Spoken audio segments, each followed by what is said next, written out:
Chapter 2. How many stories all start the same way with the Korean version of Once Upon a Time, long, long ago when Tiger walked like man. Back in California, in the weeks leading up to How Many's visits, Sam and I would whisper those words to one another. Every time I heard them, they'd give me shivers.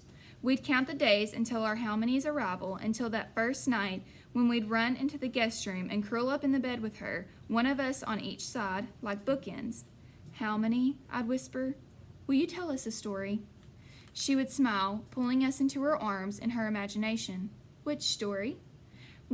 Our answer was always the same, our favorite story. "The one about Anya," Sam would say, "big sister." "And Eggie," I would add, "baby sister, the tiger story." That story always felt special, like there was a secret shimmering beneath the words. "Catch it for me," she'd tell us, and Sam and I would reach our hands into the air, clenching our fists like we were grabbing the stars. That's a how many thing, pretending there are stories hidden in the stars. She would wait a few moments, letting the seconds swell, and we'd listen to our hearts beating, crying out for the story. Then she'd take a breath and tell us about the tiger. The problem is, the tiger in her stories is a scary, tricky predator, but the tiger in the road didn't seem that way. I don't think it wanted to eat me, though I do think it wanted something. I don't get a chance to figure out what, because there are no more tiger sightings as we crawl through Sunbeam. Finally, we reach How Many's house. It's a small cottage at the edge of town, at the top of a hill, across the street from the library and surrounded by woods.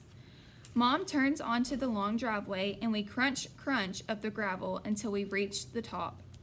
After she parks, she rests her head against the steering wheel and sighs, looking like she might fall asleep. Then she takes a deep breath and sits up.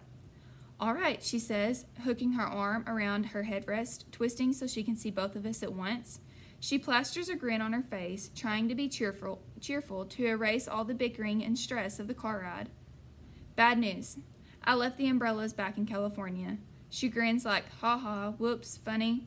So we've just got to make a break for it." I stare at How Many's house. This is the kind of place that looks like magic.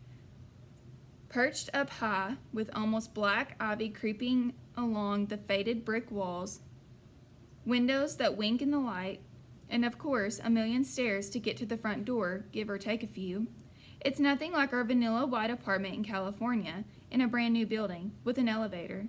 "You want us to run up all those stairs in the rain?" Sam asks, with so much horror that you think Mom asked her to bathe in a pit of snail slime.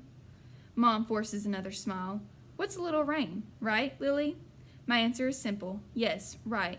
I want to go inside and ask How Many about the tiger, but there's no such thing as a simple question in our family. This is a trap. She's asking me to pick sides. I shrug. Mom doesn't let me off the hook so easily. "Right, Lily?" Her smile falters, like she just might fall to pieces. There are bags under her eyes and a deep crease between her brows. This is not the way Mom usually looks. She's usually so polished, everything in the right place, everything in order. "Right," I say. Sam flinches as if I kicked her. "Well, that settles it," Mom says with relief, placing her hand on the door handle. "Ready, set." Then she flings her door open and flies out, throwing it shut as she starts running. She's drenched immediately, and she's not moving fast, but she's working hard, fist pumping, shoulders hunched, head tilted forward, as if she's bull charging her mother's home. "She looks ridiculous," Sam says. And Sam's not just being mean. It's true. Mom pinwheels her arms for no apparent reason, and I laugh. Then Sam laughs, and we look at each other.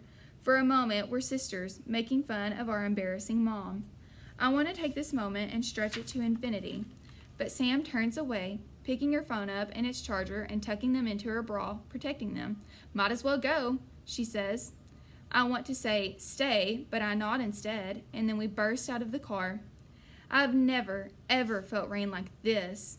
It is insistent and cold, too cold for July, and we don't even make it out of the driveway before my shoes squish, squelch, and my jeans get heavy. Sam yelps as she runs, and I yelp too, because it's kind of funny and kind of awful.